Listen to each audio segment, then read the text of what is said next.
What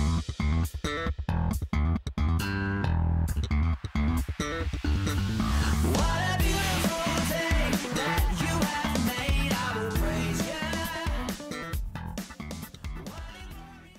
Good morning po sa lahat. Sana po ay nasa mabuti lagi tayong kalalagayan. Isang bagay po yung patuloy natin ipinagpapasalamat sa Diyos ay tayo po ay malakas pa na nakapag-aaral at sumasamba sa Kanya.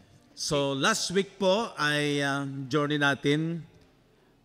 Talagang ang sabi nga po ng ating pinag-aralan nung nakaraan ay sabi nga ni Brother Dado, kung hindi niya nalilimutan, ay masama daw ang sobra. Di ba? Masama daw ang sobra. Dapat daw ay, anumang bagay daw na sobra, masama. Isa lamang daw. Kaya tama rin naman yung sinasabi na in every rule, there is an exemption. Di ba? Iisa lang daw ang pwedeng sobra-sobra. At yun ay walang iba kung hindi yung ating pag-aaral, pagtanggap ng salita ng Diyos. Amen po ba? Okay. Sabi nga nung Philippians chapter 3, nabanggit natin nung nakaraang linggo, sabi ni Paul, that I may know Him and the power of His resurrection, yung kapangyarihan ng kanyang pagkabuhay na maguli, at yung pakikisama ng kanyang sufferings, yung ginawa sa krus. Na tayo ay maging kagaya o kaisa doon sa kanyang kamatayan. Yun naman po yung gospel na pinag-aaralan natin. At yan po dapat tuloy-tuloy. Sabi dyan ay kung aking tamuhin sa anumang paraan ang pagkabuhay na maguli sa mga patay. So ibig po sabihin, yung isipan natin ay talagang yung pananampalataya doon sa pakikipagkaisa sa kanyang kamatayan at sa kanyang pagkabuhay na maguli. Yun yung goal natin. Hindi lamang po tayo magkaroon ng head knowledge. Kung hindi, talagang yun po ay magliwanag at maging lubusang totoo sa ating isipan. Hindi sa ako'y nagtamuna o ako'y nalubos na. Ibig sabihin, hindi po siya tumitigil. Hindi niya inangking tama na. Okay na yun, ligtas na ako. Hindi po yung ganun ng kanyang kapahayagan. Kung hindi, sabi diyan, kung hindi nagpapatuloy ako. Samantalang si Apostol Pablo, grabe na po yung revelation sa kanyang buhay. Pero kita na ninyo, sabi niya, hindi siya naabot na o natamo na o lubos na, sapat na, kung hindi nagpapatuloy siya. Baka sakaling maabot ko yung ikinaabot naman sa akin ni Kristo Jesus. Ano ba yung ikinaabot sa atin ni Kristo Jesus? Yung inabot tayo, inunawa yung ating kahinaan, kaya yung ating kahinaan sa laman, yung sin in the flesh, ay kinondemn sa krus, di ba? At pagkatapos, yung ating espiritu na patay ay kanyang binuhay na maguli, na born again. Di ba? Ibinangon at inilakip na kasama ni Kristo Jesus. At tayo daw ay kasamang naghahari ni Kristo Jesus. And then sabi ito yung pinakamaganda. Verse 13. Yan hindi sa inabot ko na. Sabi diyan, dapat isang bagay ang ginagawa ko, nilimot ko ang mga bagay na nasa likod at tinutungo ang mga bagay na hinaharap. And verse 14, nagtutumulin ako. Yan yung sinasabi po ng ating kapatid ni Brother Dado na kailangan, wag mong limitahan. Hindi masama ang sumobra. Nagtutumulin ako sa hangganan, sa gantimpala ng dakilang pagtawag ng Diyos. Kailangan sa buhay natin, double time. Yung effort natin, na habang nagliliwanag yan, sige, magpatuloy ka, focus ka, at talagang yan yung the best na magagawa natin sa ating pananampalataya. Double time. Habang mayroon pa tayong lakas, habang mayroon pa tayong kakayanan na mag-aral, makinig, ilagay sa ating isip at puso ang kapahayagan ng ganda ng ginawa ni Kristo, huwag po tayong magsasawa. Nagtutumulin pa tayo. Kasi po yan ay kalakasang espiritual. Yung ating inner man. Ipinagkakaloob po yan ng Diyos doon sa mga tao talagang andoon yung kanilang focus. Tingnan niyo yung Ephesians 3:16. Upang sa inyo'y ipagkaloob niya. O di ba? Ibinibigay ito ng Diyos. At yan po ay walang itinatangi. Anong klaseng pagkakaloob ng Diyos? Ayon sa mga kayamanan ng kanyang kaluwalhatian. Pag sinabing kayamanan ng kanyang kaluwalhatian, napakagrabing kayamanan niyang ipinagkakaloob ng Diyos na kayo'y palakasin ng kapangyarihan sa pamamagitan ng kanyang Espiritu, kaya tayo po ay na-born again, para saan? Sa ating pagkataong loob, sa ating inward man, sa ating isip, sa ating puso, sa ating espiritu, sa ating taong panloob, palalakasin po tayo. So yun po yung pinakamaganda. Yan po yung kapuspusan, kalakasan sa inward man.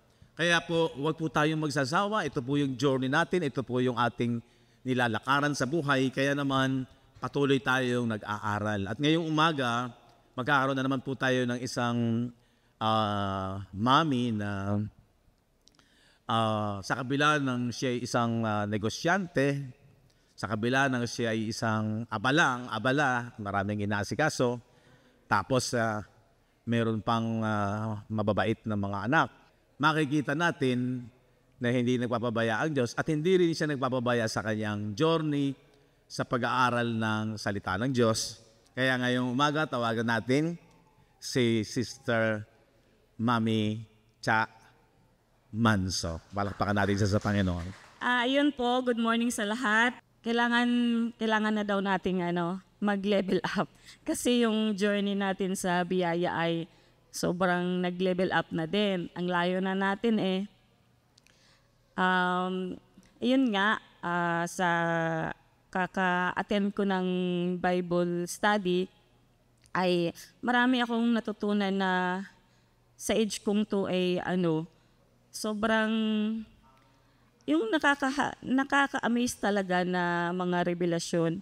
Kaya laking pasasalamat natin na yung ating pastor ay sobrang focus talaga siya at saka yung pagdating ni Brother Ray sa buhay natin dito sa church, sobrang thankful, maging thankful tayo kasi yung na-meet ni Pastor si Brother Ray sa Facebook, alam ko hindi yun accident Kumbaga, may purpose yun para mas lumalim yung pag-aaral natin about sa Gospel of Christ. Kaya sa personal testimony ko, sobrang ang sarap ng pakiramdam na yung bang ang lalim na ang layo na. Tapos may mga time na alam mo yun, yung sinasabi ngang sin sa flesh, tapos sin versus spirit, mga ganon, mga nakaka-amaze na revelasyon. Tapos yung sinasabi ni Brother Ray na yung sa baptism, na baptism in Holy Spirit pala, hindi sa tubig. Ngayon ko lang talaga na yun, kumaga, wow, grabe. Sabi nga ni Brother Nick, wala pa siya Sabi nga niya, wow, ang linaw. Kaya hindi talaga siya pumapalya sa pag-attend ng Bible study kasi doon, malalim ang turo ni Pastor doon. At saka pwede kang magtanong, basta pwede kang sharing doon. Kaya maganda talaga yung na-attend ng Bible study. Tapos, isa pang pinapasalamat ko kay Pastor kasi about nga dun sa itong journey natin ngayon, ang lalim na kasi. Pero nakakatuwa lang kasi napakabuti niya kasi siya yung iniidolong pastor na yung pinaglaban niya talaga. Kasi yung iba pag nagkaroon na ng struggle about sa ganun, parang bumabalik na dun sa dati. Pero siya, pinaglaban niya talaga itong journey natin.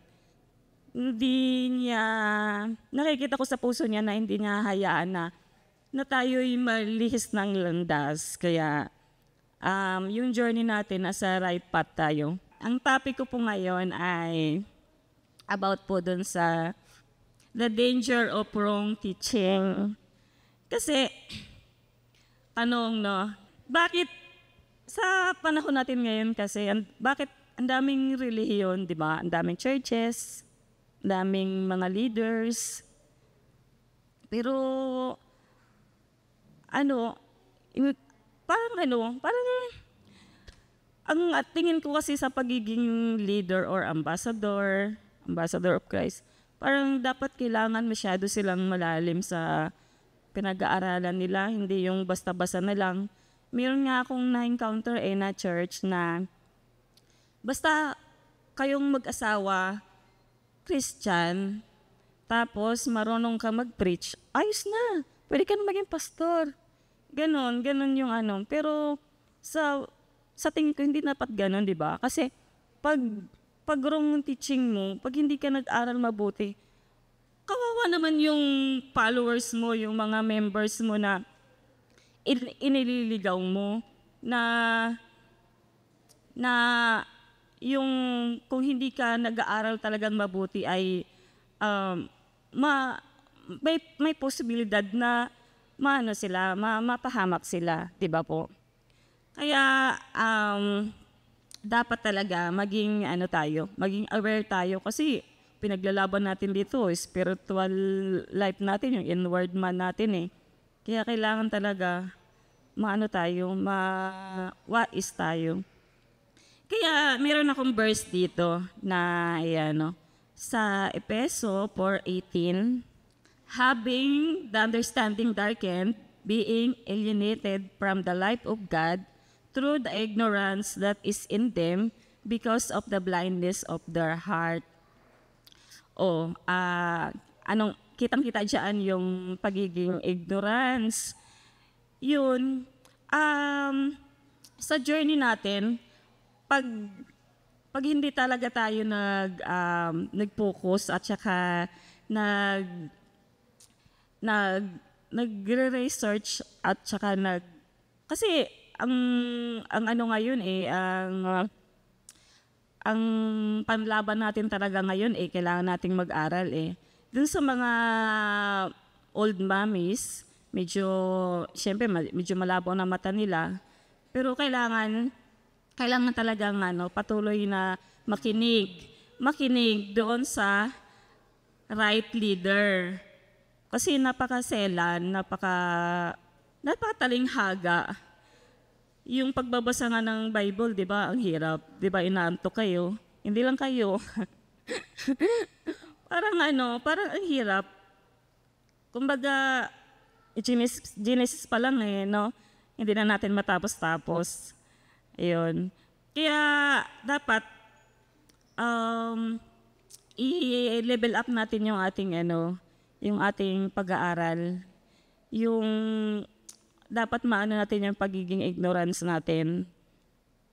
Kasi ayon din dun sa Acts 17:30, and the times of this ignorance that wink at, but now commanded all men everywhere to repent.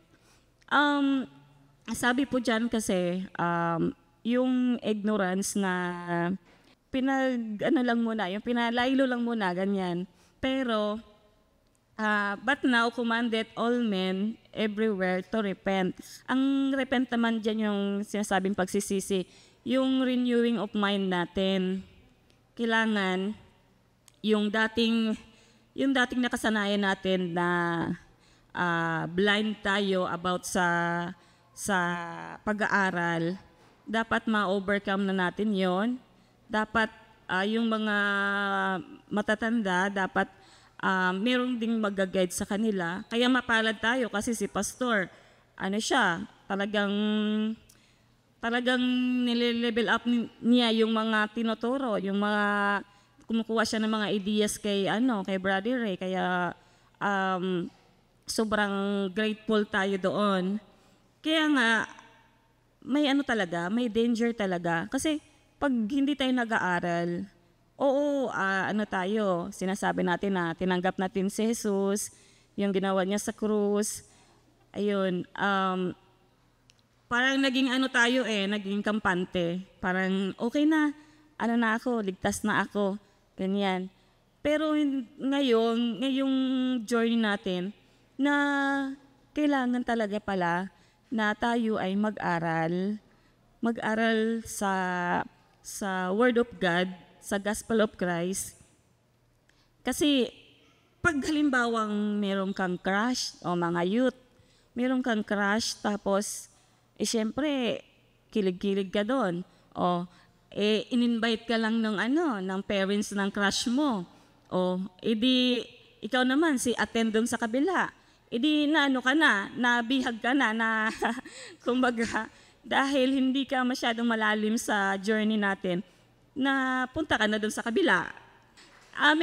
Nakakalungkot lang kasi merong mga kapatid, hindi lang naman dito, na doon sa marami ako na-encounter kasi marami kasi akong friends, mga born again din.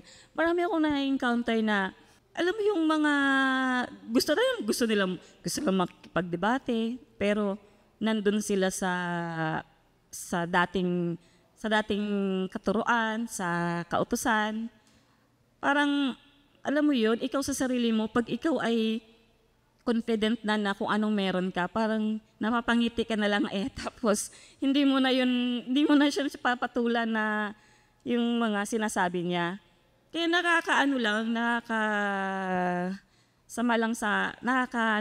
masakit sa pakiramdam na meron tayong mga kapatid na alam na nga na ito na yung totoo, ito na yung katotohanan, ito na yung tama.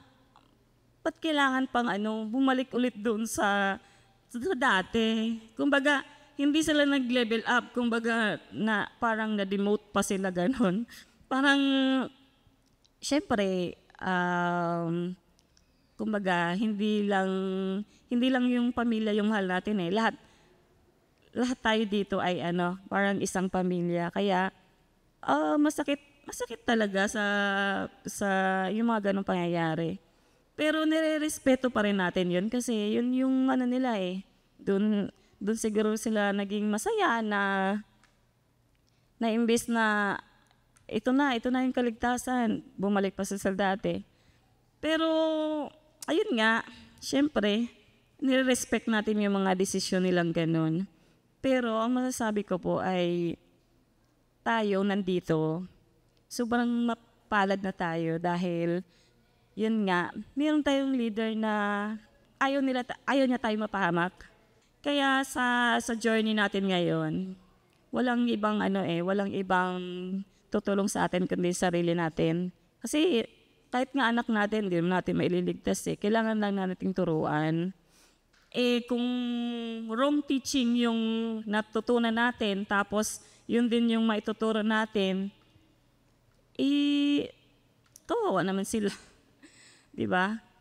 Kaya sobrang selan ng pag-aaral natin. Kaya ayon po doon sa 2 Corinthians 10:4-5, yan, sapagkat ang mga sandata ng aming pakikilaban ay hindi ukol sa laman, kundi sa harapan ng Diyos ay may kapangyarihang gumiba ng mga kuta. 5, na siyang gumigiba ng mga maling haka at ng bawat bagay na matayog na nagmamataas laban sa karunungan ng Diyos ay bumibihag sa lahat ng pag-iisip sa pagtalima kay Kristo.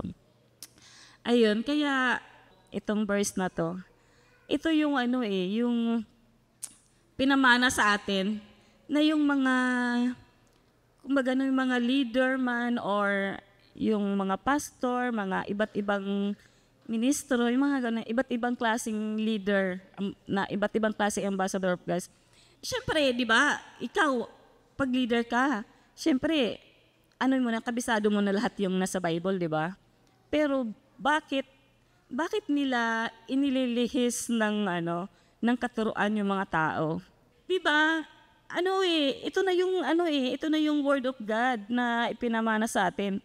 Doon tayo dumepende sa scripture talaga kasi yun ang magdadala sa atin sa kaligtasan talaga. Bukod sa tinanggap natin si Lord, naniniwala tayo kay Lord, nananampalataya tayo kay Lord sa ginawa niya sa krus ng Kalbaryo, kailangan talaga mag-aral tayo. Kasi papapahamak tayo pag mali yung teaching ng leader natin. Kaya, kailangan nating magbasa doon sa mga nanay natin. Maswerte sila kasi nasa tamang nasa tamang leader sila na hindi na nila kailangan magbasa kasi medyo malabo ng mata. Ako nga nung nagkaroon ako ng, di ba dati yung mata ko, pumutok yung ugat, blood clot siya. Tapos, nag-okay na yon. Tapos ngayon, cornea transplant, sabi ng doktor. Pero, yung mga bagay na yun, oo, iiyak tayo. Pero yung iyak na saglit lang. Kasi alam mo na malakas ka kay Lord. Alam mo na si Lord yung bahala. Kasi may mga, syempre, lang tayo tao din tayo May mga bagay na may nagkakaroon tayo ng problema, yung about struggle sa health, katulad ni Pastor. Pero naniniwala ako na malakas ako kay Lord, kaya hindi niya ako pababayaan. Yun nga. So, yung mga problema na dumadating, bigay lang natin sa Kanya. Yun ang kagandahan pag yung sa pamilya, si Lord yung centered sa sa puso niyo. Kasi pag may mga bagay, may mga plano tayong ginagawa, pag hindi naman natupad yun, kumbaga, ay ayaw ni Lord, ay hindi will ni Lord. Kaya hindi tayo masyadong na-depress. Kasi dati, pag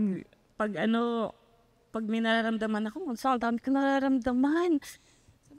Kunin na ba ako ni Lord? Ganun ako Tapos nakipag-deal pa ako kay Lord noon. Sabi ko, Lord, lilit pa ng mga anak ko.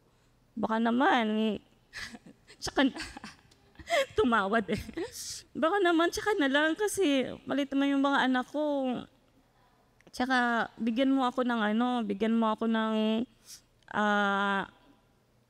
yung sign na kung ako pa'y mabubuhay pa. Kasi ang dami ko naman talagang dami ko naman karamdaman dati. Tapos yun nga, dumagdag pa yung mata ko. Pero, nagtataka lang ako, bakit kailangan i-transplant? Nakakakita pa naman. Hindi lang siya nakakabasa ng malayo. Hindi rin siya pwedeng i-lens. Kaya sabi ko, Lord, kayo na nga ang bahala. Ayoko nang problema dito sa mata ko. Kaya nung nalaman ko na gano'n, meron pa akong isang mata. Kailangan ko magbasa. Kasi baka pag nabulag ako, hindi na ako makapagbasa. Pero yung kabilang mata ko malinaw. Pero yun nga, dahil nagsusupplement ako, yung kanan kong mata, unti-unti siyang nalinaw. Pero yun nga, meron kasi nakaharang dun sa pinaka-cornea kaya para siyang nag-scar. Kaya hindi na daw kaya i-lens. Kaya okay lang, may isang mata pala. At saka, naniniwala naman ako na si Lord ang bahala dun sa kabila kong mata dahil unti-unti naman siyang nakakakita. So, yun nga, sa journey natin ngayon, kailangan nating mag-aral at ingatan yung ipinamana sa atin na yun nga, yung scripture. Kasi andyan na yung katotohanan, yung katwiran. Nasa Bible lang lahat Kaya ingat-ingat po tayo doon sa mga maling turo ng mga ibang leader. Kaya sobrang blessed natin dahil nandito tayo sa leader natin na napakabait, napakabuti. more blessings sa'yo, pastor, sa pamilya niyo. Kaya yun po, salamat sa time na opportunity na binigay niyo po sa akin ngayon. God bless us all. Thank you. Yun po yung totoo, napakabuti ng Diyos. Hindi po dahil sa akin, ako po din ay marami ding pagkakamali, marami din akong mga pagkukulang, maging sa pag-aaral ng salita ng Diyos, ay lahat naman dumadaan po sa dapat lang aminin na hindi lahat agad alam mo na. Kaya yung sinasabi ng ating binasa kanina sa Philippians na hindi sa inabot ko na, ibig sabihin may kinakailangan pang mag-progress. At talaga namang ang pag-aaral, parang na-born again tayo, sinilang tayong muli, alam naman natin yung stage ng nagsimula ka sa bata, nagsimula ka sa baby, di ba? Pag ang isang tao ay nagsimula, lahat naman tayo nagsimula sa baby, pero as time goes on, nagkakaroon niya ng ano? Meron niyang improvement habang nagtatagal, may nadidevelop hanggang sa buong kakumpletuhan ng structure ng katawan. Napaka-importante po yun. Paano ka mag-grow kung hindi ka nagpapatuloy sa pagre-research at sa pagsasaliksik? Parang buhay ng isang bata. Ang bata, wala pa siyang malay, wala pang alam, and then, dahil sa guidance ng kanyang mga magulang, pinag-aaral, alam naman natin, may experience tayo. Minsan noon, marami tayong mga decision na mali, lalo na yung mga nasa stage ng adolescent period, nag-aagaw yung maiiwan yung kanyang pagkabata patungo sa maturity. Meron yung mga decision na pabigla-bigla, mapusok. As time goes on, habang tumatagal, ang maganda, nagkakaroon siya ng analyzation na mali pala ako. Mali pala yung nagawa ko noon. Napapatawa ka na lang. Pagtatawanan mo kasi bata pa ako noon. Di pa ako matured. Pero nakikita mo yung paglago. Ganyan din sa spiritual. Sa John 8:31-32, tingnan ninyo. Sinabi ni Jesus sa mga Hudyong naniniwala sa Kanya. Naniniwala naman daw na yung mga Hudyo. Sabi diyan, nagsisisampalataya na. Ano sabi niya doon? Kung kayo'y magsisipanatili sa aking salita, sa aral niya. If you continue in my word, salita, aral. Kung magkagayon, tunay nga kayong mga alagad ko o followers. Pag ikaw ay talagang tagasunod ni Kristo, yung kanyang aral, yung kanyang salita, at ang aral naman talagang dala ni Jesus ay walang iba kundi about sa kingdom of God, yung kingdom na spiritual, kaya nga tayo ay na-born in the Spirit, sapagkat except a man be born again, he will not see. Maliban ng tao ay ipanganak na muli, hindi niya makikita ang kaharian ng Diyos. Diba? So, yung aral, yung salita ni Jesus is about sa kingdom of God. At yun nga po ay kinakailangan ang tao ay ipanganak na muli sapagkat hindi niya makikita yung aral ni Jesus na tungkol sa kaharian ng Diyos na sila'y paghaharian ng Diyos kung hindi sila isisilang na muli. Paano isinilang na muli ang isang tao? Na pag-aralan natin, I have begotten thee, ipinanganak ko kayong muli sa pamamagitan ng Ebanghelyo, Gospel of Christ. So yung aral ni Kristo is about sa gospel na gagawin niya doon sa krus para tapusin niya yung power ng kasalanan at ang tao ay makaranas ng freedom. John 8:32. Tingnan sabi niyan, kung kayo mananatili sa aking mga salita, sabi diyan, kayo ay tunay kong mga alagad. At ang sabi niya rito, pag kayo nanatili sa kanyang salita, anong magiging bunga? Inyong makikilala ang katotohanan. So yung katotohanan, yan yun sa ating isipan. Kasi yung isip natin ang mag-a-analyze, totoo ba to? Lalago ka sa pag-unawa. At ang katotohanan, yung katotohanan na yan, siyang magpapalaya sa inyo. Saan tayo pinalaya? Unang-una, sa power of sin. Kaya yung gospel talaga ang dala ng aral ni Jesus. Yung salita ni Jesus. Wala nang iba. Kaya siya pala nagkatawang tao, nagkatawang laman, para nga tayo ay isilang na muli. Para nga tayo ipagharian ng Diyos. At yun ay sa pamamagitan lamang ng gospel. Kaya yung Romans, sinasabi ng Romans 14:17 ba? Na yung kaharian ng Diyos ay hindi sa pamamagitan ng pagkain at pag-inom.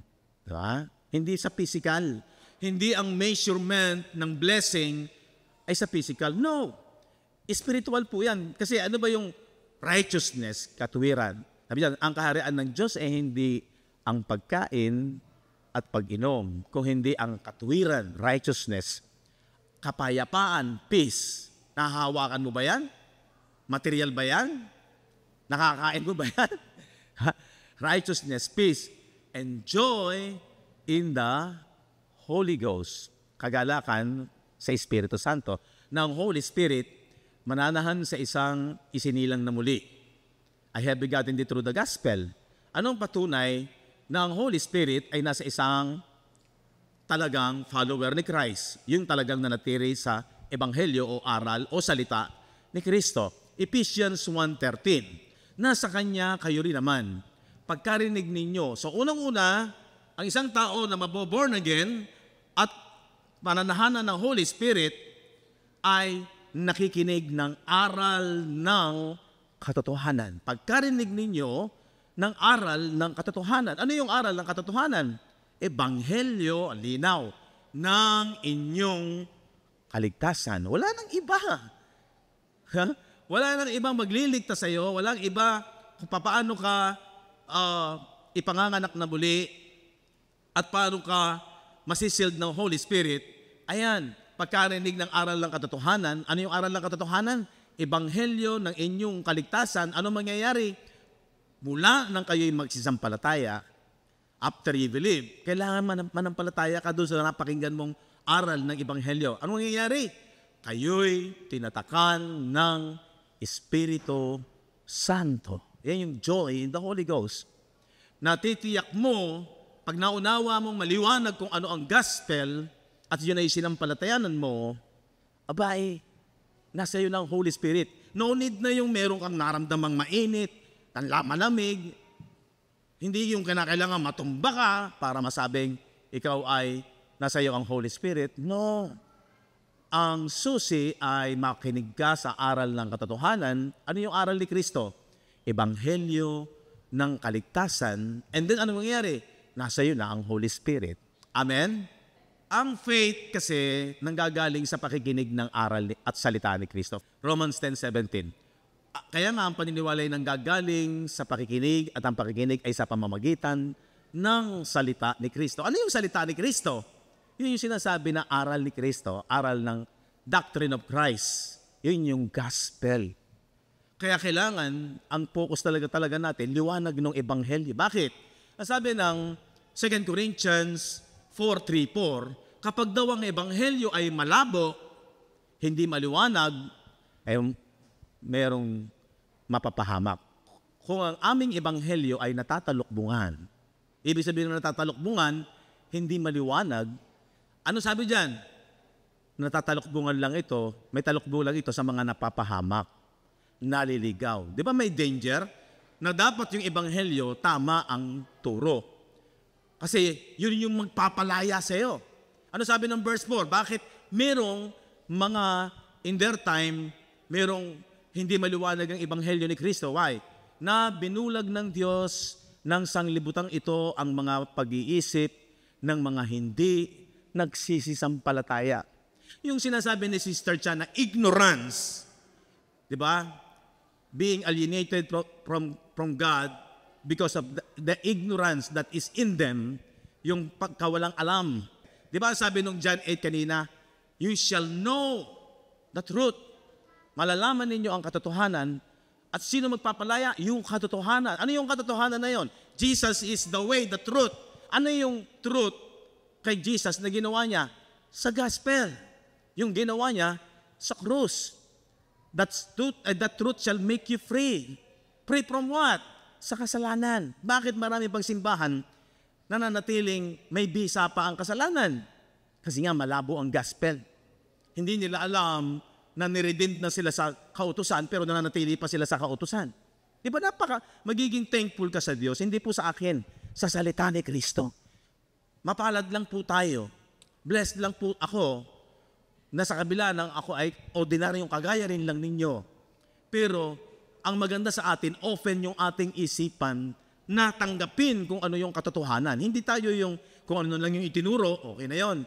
Wag. Diyan nga tayo hindi makakalaya sa katotohanan. Continue lang. If you continue in my words, ibig sabihin, mag-aral ka. Di ba? Huwag mong sabihin, okay na to. Sabi ni Pablo, hindi sa naabot ko na. Di ba? Ang ganda nung kanyang paraan sa pag-aaral. Hindi sa naabot ko na. Pero grabe na yung revelation ng kapahayagan ng gospel sa kanya. Pero andun pa rin siya, nagpapatuloy. Nagtutumulin pa nga siya.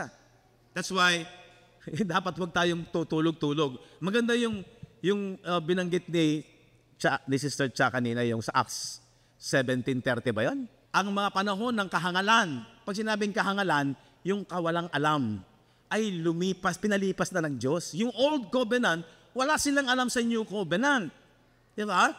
Kaya pag nanatili ka sa Old Covenant, na sistema, which is the law of Moises, and sa atin ay law of conscience, abay, hindi ka magpa-progress. Kaya sabi doon, datapot ngayon, pinag-utos sa mga tao na mga nagsisi. Ano ba yung meaning ng repentance? Change of mind. Magbago ka ng kaisipan. Gibain mo yung mga maling haka, mga maling beliefs. Yun yung stronghold na sinabi niya na sabi doon sa 2 Corinthians chapter 10, verse 4. Tindahan ninyo. Sapagkat ang mga sandata ng aming pakikilaban ay hindi sa laman, kung hindi sa harapan ng Diyos ay mayroong kapangyarihang gumiba ng mga kuta. Kung kukunin mo, anong power po yan na gumiba ng mga kuta? Pag sinabing giniba yung kuta, stronghold, yun yung mga strong belief. Kasi kung itutuloy mo sa verse 5, sabi ng verse 5, na siyang gumigiba, ayan na, ayan ang ginigiba ng mga maling haka sa isip, mga maling belief. Pagka yung mali ang paniniwala mo at itinutuloy mo pa at sinasabi mo, tama na to, ito yung turo ng aming pastor, okay na to. Hindi mo alam, yan yung mga bagay na matayog na nagmamataas laban sa karunungan ng Diyos. So, ano ba yung karunungan ng Diyos? Gospel of Christ. Kapag again sa gospel, ang nakatanim sa isipan ng isang tao, abay yun ay naglaban against matayog, nagmamataas, yun yung hambog. Hindi po yung hambog na, hindi mabali-bali ang leg. Iba yon, sa physical yon, sa flesh yon. Sabi niya, ang aming pakikibaka hindi sa laman. Ang pakikibaka namin, kapangyarihan, na gumigiba. Anong gumigiba? Yung maling haka, yung mali mong dating belief, sala pala, hindi pala ayon sa ebanghelyo ng katuruan ni Kristo. Kung okay mananatili sa kautusan, niwawalan kong kabuluhan ang ginawa ni Kristo. Sabi ng Galatians 5:4, kung kayo ay nasa kautusan, ay nahulog ka sa biyaya. Ano yung biyaya? Yung ginawa ni Kristo. Pag sinabing nahulog, nawalan ng saysay, kahit pa sabihin mong naniniwala kay Kristo, yun yung sinasabi sa Matthew 7. Sinasabi mo, Panginoon, Panginoon, pero sabi hindi lahat ng tumatawag, Panginoon, Panginoon, ay maliligtas. Yun lang gumaganap. Ano yung gumaganap ng kalooban? Yung tinatanggap yung aral, ebanghelyo ni Kristo. Aliwanag. So yung pag maliwanag sa isipan mo, nakalaya ka sa maling kaisipan. Lumaya ka sa maling haka. Bakit? Nagiba. At patungo yun na makikita mong tapos na pala yung bisa ng kasalanan. Lalo mong makikita yung ganda ng kalayaan na tapos na ang bisa ng kasalanan na nagbibigay ng kamatayan. Amen. Lalo ka magagalak doon, yung isipan mo mayroong maliwanag na paniniwala, nakalaya. Kaya balik natin, 2 Corinthians chapter 10, verse 4. Ano yung kapangyarihan? May kapangyarihan gumiba ng mga kuta. Stronghold. Ang kutang tinutukoy dyan kung ano yung dati mong na mindset. yung dati mong tinatanggap na paniniwala, huwag kayong malulungkot. Talagang dumadaan tayo sa mali. Ang maganda lamang sa atin, kapag nakita mo itinutuwid ka na ng scripture, huwag mo nang papagmatigasin. Kaya sabi nung author ng Hebreo, ngayon kung marinig ninyo ang kanyang tinig sa Hebrew chapter 4, huwag ninyong papagmatigasin ang inyong mga puso. Paano ba nagiging matigas? Ayaw mong, yung pride ba? Yung pride, ayaw mong ibaba yung dati mong isip na pinaniniwala. Kailangan mong magiba yun eh.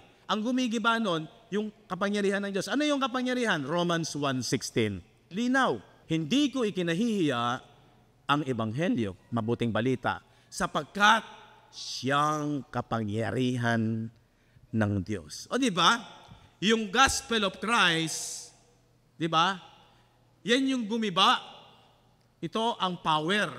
Linaw dyan sa Romans 1:16. Ito ang kapangyarihan ng Diyos sa ikaliligtas ng bawat sumasampalataya, unay sa Hudyo, tayo din mga Gentiles, Griego, mga Hentil. Pag ginamit mo yung pangalang in Jesus' name, kailangan maliwanag sa iyo yung gospel. Dahil kahit ginamit mo yung pangalang in Jesus' name, pero hindi mo iningatan ang aral ng katotohanan, walang kabuluhan yon. Diba? Yun yung sinasabing, Panginoon, nagpalayas kami ng demonyo sa pangalan mo. Gumawa kami ng mga himala sa pangalan mo. Pero sa totoo lang, dininay nila ang aral ni Kristo. Kaya sabi nung ating pinag-aaral sa Revelation chapter 3, you have kept my word. Iningatan mo ang aking salita, you have not denied my name. Hindi mo binaliwala ang aking pangalan. So yung may daladala ng pangalan ng Diyos na very powerful, yung alam nila yung gospel of Christ. Na yung sin na nasa isang tao, tinapos ni Jesus doon sa krus. Condemned sin in the flesh. Romans chapter 8 verse 3. Kung nakita mo na kinondena na yung kasalanan sa laman ni Jesus, hinatulan ng Diyos sa laman ang kasalanan. Pag sinabing hinatulan na, tinapos na yung power. Tinapos na yung kanyang bisa. Kaya ang lahat ng kay Kristo Jesus, malaya na. Kaya ang bilin ni Apostol Pablo sa Galatians chapter 5 verse 1, ingatan mo yung kalayaan na yan. Kailangan lumago ka dyan. Sa kalayaan, pinalaya tayo ni Kristo. Saan tayo pinalaya? Sa sin. Na umalipin sa tao. Dati tayo alipin, sangayon sa Galatians, sa Romans 7. Dati tayong alipin. Sold under sin. Tinapos doon. Ayan o, ipinagbili sa ilalim ng kasalanan. Alipin tayo. Dahil tayo nasa laman. Pero yun ang dinil ni Jesus, na sa kanyang laman, winasap yung sin in the flesh. Alam nyo, namangha talaga ako. Ang tagal ko nag-aral sa Bible School. Yung sinasabi sa John chapter 3 verse 14, tingnan natin. Kung paano itinaas ni Moises sa ilang ang ahas. Sa Old Covenant, sa Old Testament during the time of Moises, di ba? Yung mga Hebreo, sa katigasan ng kanilang ulo, sa pag binasa mo yung Numbers, yung reklamo ba ng mga Hebreo, naglalakbay sila sa ilang, pinalaya sila doon sa pagkaalipin sa Egypt, no? Naglalakbay sa ilang, pero pinapakain sila ng Diyos tuwing umaga ng mana. Abay, nagreklamo, sawa na kami rito. Mabuti pa sa Egypt. Nakakakain kami ng mga spices. Dito, puro mana.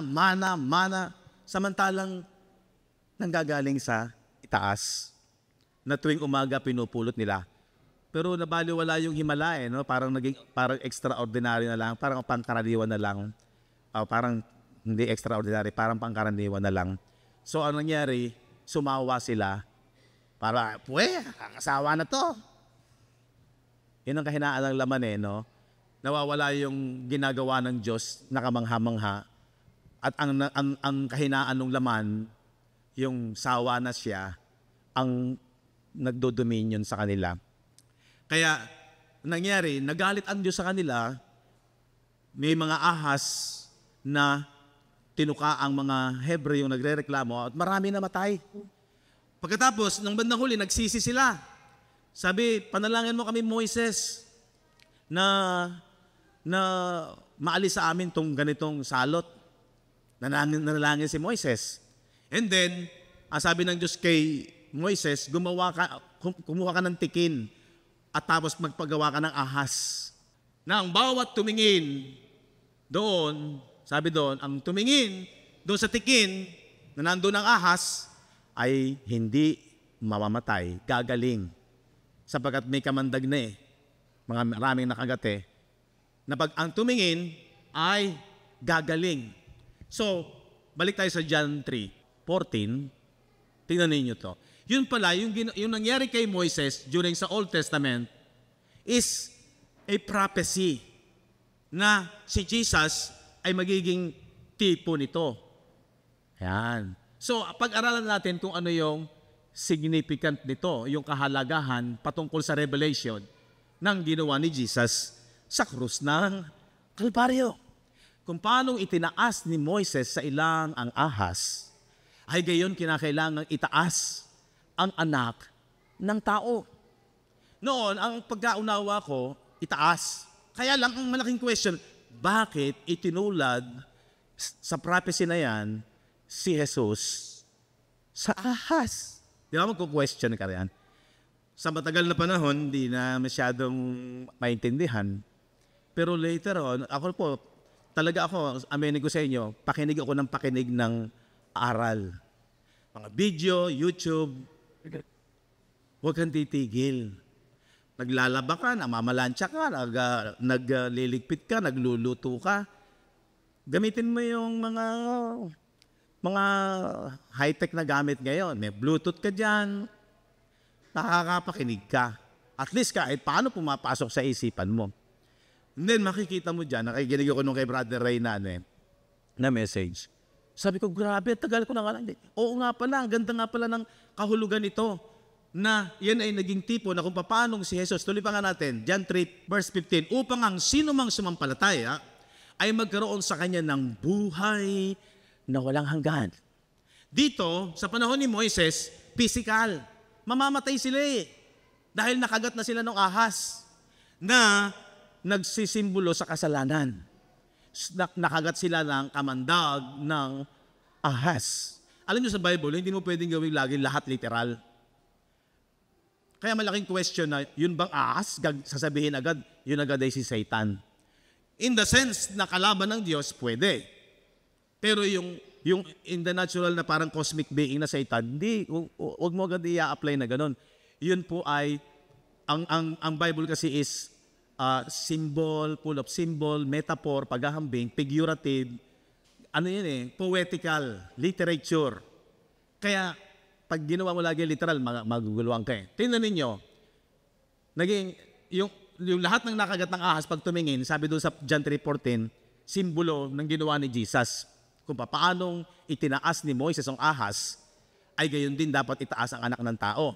15. O baka sino mang sumampalataya ay magkaroon sa kanya ng buhay. Dito naman, iba ang bisa. Yung eternal death, yung kamatayan ng espiritu, yun ang gagaling. Magkakaroon yun ng buhay. At ang buhay is eternal life. Verse 16. Kaya nabuo yung John 3:16 na gayon na lamang ang pagmamahal ng Diyos sa sanglibutan o sangkatauhan na ibinigay niya ang kanyang bugtong na anak. Ang sino mang sa kanya ay sumampalataya ay huwag mapahamak o mamatay kung hindi magkaroon ng buhay na walang hanggan. Ito yung mas mataas na bisa sa New Covenant. Ngayon, balik ulit tayo. Bakit inihalin tulad doon sa hula na si Jesus ay naging kagaya ng parang sumisimbolo sa ahas? Kung paano itinaas ni Moises, sabi nung John 3:14, ang ahas sa ilang para gumaling ang mga tumitingin, ay gayon din daw kay Jesus na ang lahat ng sumampalataya ay magkaroon ng buhay. Ito po yung pinakamagandang sagot diyan.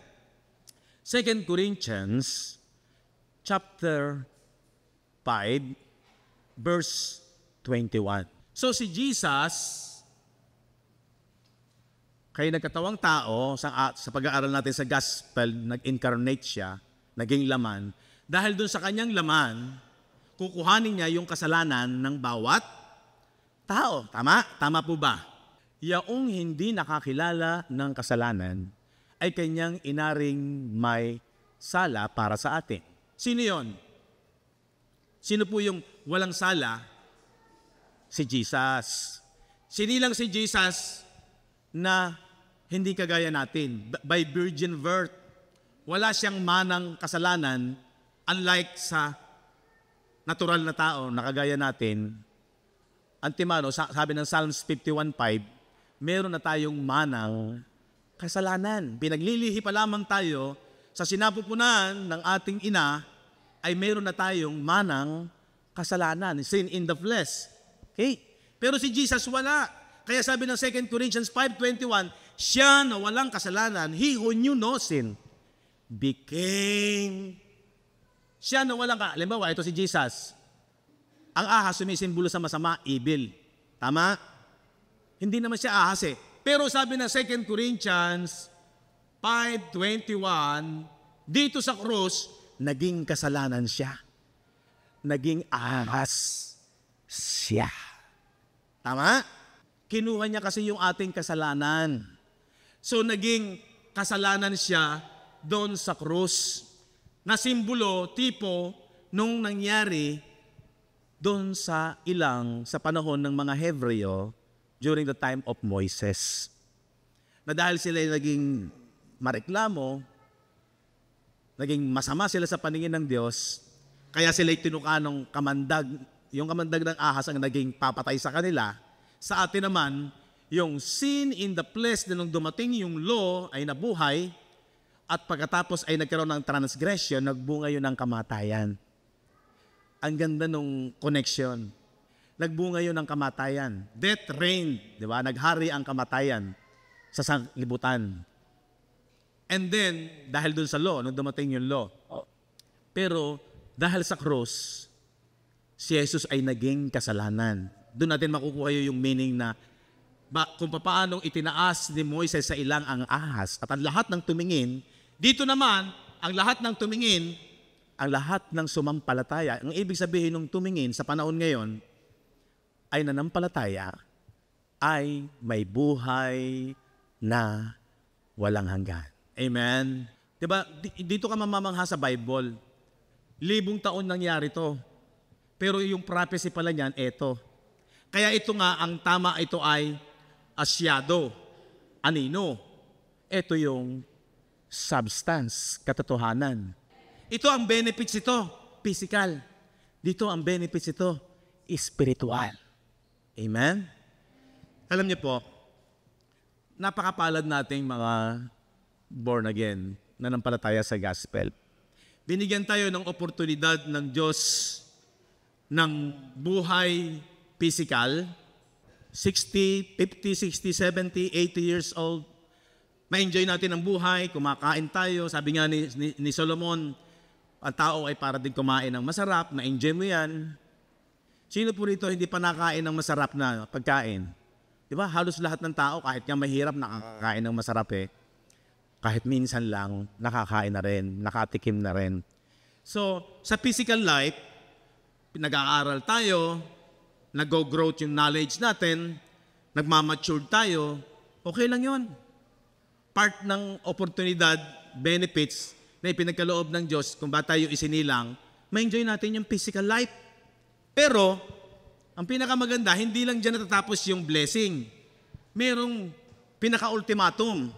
Yung unang opportunity, yung old covenant, is physical. Kaya yun ang pangako ng Diyos sa mga Hudyo, sa mga Israelites. Physical blessings. Nakamit nila yon, naibigay ng Diyos yun sa Joshua 21, kung di ako nagkakamali, or 27. Ibinigay ng Diyos. Natupad yung pangako ng Diyos kay Abraham. Walang hindi naganap, ang sabi doon. Pero meron pang pinakamaganda, yung pinali. Pag kasi sabi sa pinali, pag nanonood ka ng anumang kwento, palabas, kailangan ang climax nandun sa ending. Tama? Tama po ba? Ganon din sa kasulatan, ang pinaka-the best ay yung new covenant, yan yung new wine, Di ba? The best, mas maganda ang blessing ng eternal light. Spiritual. Kaya inuna ang physical, and then sumunod ay spiritual. Huwag tayong matakot, huwag tayong mag-alala. Hawak ng Diyos sa buhay natin. Itong physical, may enjoy mo yan. Mag-aral ka, maging maganda buhay mo, binibigay yan ng Diyos. Pero dapat, dito sa New Covenant, ang unahin natin palagi, priority, sabi ng John 6:33, seek ye first the kingdom of God. First, priority. Andito yung peace, righteousness, and joy in the Holy Ghost. Yung ating binasa kanina ng mga talata. Pag inuna mo lagi ito, kaya ang timbangan, sabi ko nga, dapat ang timbangan, let's say ito yung New Covenant, ito yung physical, plus, ito yung kingdom. Dapat ang timbangan, ganyan. Sabi nga ni Brother Dado, dapat, pag sinabing priority, nauuna. Kung maaari, nauuna. Okay na sana kung balanse. Pero mas maganda kung mas lamang yun. Pangalawa lang ito. Amen? So, mag-aral po tayo. Labanan natin itong ating laman. In the natural, sa spirit, sabi ng Bible, wala na tayo sa laman. Romans 8:9. Dahil ito'y tinuring na ng Diyos na patay, inilibing, buried na, wala na. Ganda. Sa tingin ng Diyos tayo nasa spirit. Ang connection ng Diyos sa atin, sa ating spirit. But the good news is, dapat, kung ikaw ay isinilang sa espiritu, ang connection ng Diyos by spirit, by His word. Yung salita niya ang magpapalakas. Kaya doon papasok yung man shall not live by bread alone, but by every word of God that comes out from His mouth. Kailangan nating lumago. Tingnan niyo ang kalooban ng Diyos. 2 Timothy chapter 2, 3, and 4. Ito ang mabuti, ito yung kalooban ng Diyos at nakalulugod sa paningin ng Diyos na tagapagligtas. Yan ang nature ng Diyos, tagapagligtas siya. Verse 4. Siya ang may ibig na ang lahat ng mga tao ay mga ligtas. Tama? Diba? At mga kaalam ng katotohanan. So, trabaho natin yan. Hindi lamang yung ikaw ay mag-confess, ligtas ako. Wala ka namang alam sa katotohanan. Ano yung katotohanan? Ito yun. Yung liwanag ng gospel. Ngayon, sabi nga ni Sister Cha, may danger pala. Pagka mananatili ang isang leader, ang isang preacher, na ang itinuturo niya, hindi sa katotohanan. Totoo naman, may danger. Diba? Kaya, mapalad na po tayo na tayo'y nag-aaral talaga. Huwag tayong matakot na mababago yung ating pananampalataya. Baka marami magalit sa atin. Anong pipiliin mo? Magalit ang tao o magalit ang Diyos? Sino ba ang pinibigyan mo ng favor sa pananampalataya mo? Tao ba o ang Diyos? Ang Diyos. Diba? Sabi nga ni Peter, nung sila ay parurusahan na dahil sa pangangaral nila sa Ebanghelyo, pinagbawalan sila ng gobyerno ng Romans, sabi, tigilan nyo na yung pangangaral na yan. Una-una, yung mga Pharisees, nagbabawal sa kanila.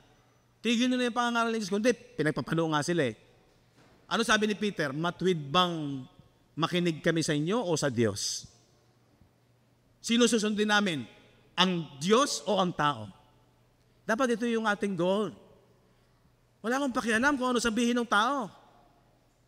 Ang pakialam natin, yung Diyos. Kasi grabe siyang magmahal. Ang tao, lilipas yan eh. Tayo naman tao, lilipas yan eh. Pero ang Diyos, mananatili yan. Kasi siya walang hanggan. Kaya kung marunong kang mag-value kung sino ang dapat mong pahalagahan, hindi yung nakikita ng mata. Yung hindi nakikita. Kaya tama yung sabi ng Bible, huwag kayong pumokos sa mga bagay, Philippians chapter 3, na nakikita ng mata, or Colossians, kung hindi yung mga bagay na hindi nakikita. Sino yun? Ito yun, yung pananampalataya sa Diyos at sa Kanyang salita, sa pangako ng Kanyang salita. Yan ang nagbibigay ng knowledge. Okay, hindi tayo nakikipagtalo. Tama sabi ni Sister Cha. Kaya lang, siyempre, dapat din naman tayong maging matiyaga. Na sana panalangin natin at kung mayroong time na tayo ay magsalita, hindi tayo nakikipagtalo. 2 Timothy chapter 2, starting verse 23. Tingnan ninyo, ang ganda nito. Ngunit tanggihan mo ang mga usapang walang kabuluhan at hangal. Pag sinabing walang kabuluhan at hangal, walang kwenta. Yamang nalalaman mo na namumunga ng mga pagtatalo. Kung uuwi din lamang sa pagtatalo, di huwag na. Okay, verse 24. At ang alipin ng Panginoon ay hindi nararapat na makipagtalo. Totoo naman yan. Huwag tayo makikipagtalo. Kasi hindi naman magpapatalo yung kausap mo eh. Kung hindi bukas ang kanyang isipan, huwag na lang. Pero kung kailangan mong paalalahanan, once, sabihin mo. Pero kung ayaw pa rin, wala tayong magagawa. Kung hindi, dapat maamo sa lahat. Friendly tayo. Ang problema lang, malungkot hindi tayo ibinibilang na talagang nilalayo na rin tayo. Kundi maamo sa lahat. Sapat na makapagturo. Pero huwag kang titigil sa pagtuturo. Matiisin. Dapat nagtitiyaga ka. Matiisin. Ito yung gusto ng Panginoon. Hindi tayo nakikipagtalo, pero patuloy kang magtuturo. Makikipagkaibigan ka pa rin. Matiisin ka. Kung minsan ano man ang naririnig mo, talagang nangyayari yan. Pero pag pinairal mo yung, ayoko, baka kami maghiwalay, baka magalit sa akin. Wala mangyayari, kapatid. Hindi mo maitutuwid yung mali. Dapat, unti-unti lang. Gumagamit tayo ng strategy. Diba? Maging maamo. And then, verse 25. Sawayin. Di sasaway ka rin. Pag hindi mo sinaway, sabihin mo, baka kami mag-away, baka kami magtalo, ay wala. Ang sabi ng Bible, sawaying may kaamuan. Gumamit tayo ng mga doon pa rin yung mga word na hindi tayo makakasakit, pero kinakailangan sumasalangsang. Ayan sawaying may kaamuan ang mga nagsisalangsang. Sasalangsangin mo rin siya, sumasalangsang sila. Baka sakaling sila'y, yun ang importante doon, pagkalooban ng Diyos ng pagsisisi. Ano yung bang pagsisisi? Ano niyo mga kapatid, ito yung tunay na pagsisisi. Hindi yung, Panginoon, pinapahayag ko ng aking mga kasalanan. Hindi lang ganoon. Ang tunay na pagsisisi, saan patungo? Sa ikaaalam. Ayun na naman yun. Sa ikaaalam ng ano? Ng katotohanan. Amen. Blessed po ba kayo? Yan yung napakaganda. Yan yung po huwag kayong titigil sa pagkaalam. Hindi po tayo nagmamalaki dahil marami kang alam. Iba po yun. Masaya ka dahil nagtiyaga ka sa pag-aaral, hindi mahirap magbasa, hindi mahirap pagtsatsyagain. Ako po yung nasa aklat ng awit. Nakatapos po ako sa aklat ng awit.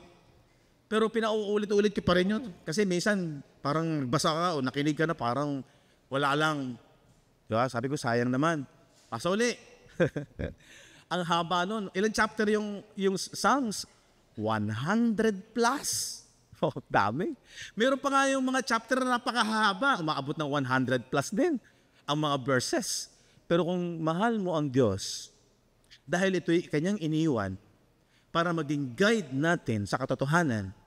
Kasi from old covenant, yan ay shadow. Yan ay tumuturo lagi kay Jesus. Binabasa mo ang old covenant in the lens of Jesus Christ. Amen? Kaya yun saya mo. Bakit? Andun yung umibig sa'yo. Andun yung nagpahalaga sa'yo. Andun yung nagbigay ng buhay sa'yo. Bakit hindi mo pagtsatsagaan? A matter of life and death. Kung sa physical, binigyan tayo ng opportunity, ipinaglalaban mo. Pag nagkakaroon ng sakit ang mahal sa buhay, ipinaglalaban mo. Kahit na minsan nanghihiram ka ng pera para gumaling, nagpapa-ospital, inilalaban mo. Tama? Tama. How much more doon sa eternal life? Kaya sabi ni Paul sa Timothy, fight a good fight of faith. Amen? Abay, ipaglaban mo rin lalo na to kasi ipinaglaban niya tayo. Kailangan makita din naman sa atin na ipinaglalaban mo yung pagmahal ni Jesus. Yung mag-asawa, ipinaglalaban niya yung kanyang asawa. Diba? Minsan nga, pinagtatakpan mo po yung asawa mo Dahil mahal mo siya Pinagtatakpan mo yung anak mo dahil mahal mo siya. Eh tayo pinagtakpan ng Diyos doon sa kasalanan. Kinovered niya yung kasalanan natin. Kinuha niya. Naging ahas siya. Hello? Diba? How much more? Anong klaseng pananampalataya ang ipakikita mo rin? Sabi na iba, paisi-isi na lang. Ligtas na naman ako eh. Tama na yon. Sarap kaya na nasa biyaya. Hello? Paglaban mo yung pananampalataya mo, napakasarap talagang magmahal si Kristo. Pero ang response, if a man loves me, John 14:23, he will keep my word. Amen? Mahal mo ba si Jesus?